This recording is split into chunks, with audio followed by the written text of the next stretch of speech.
Good morning. Na ngayon naman nagpe-prepare kami ng pagdating ng bagyo. So lahat ng iimis, linisin. Then baka kasi magpunta kami sa evacuation center ulit. Iwanan namin yung aming mga bahay for one night ulit. Kararating ko pa lang naman galing temple. Naku, namimiss ko yung aking tiny house. Aalis na naman kami, tutulog kami sa evacuation center. So you see, nag-iipon ako ng tubig at baka syempre mag-brown out. Pupunuin ko lahat ng mga drum ko kasi baka mag-brown out, mawawala kami ng tubig. Ayan.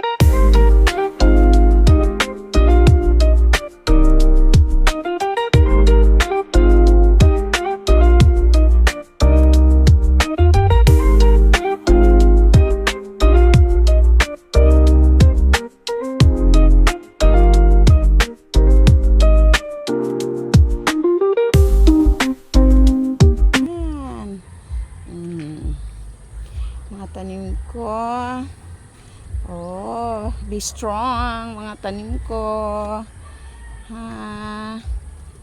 Naku, ibababa ko tong mga paso kasi baka magkanda basag.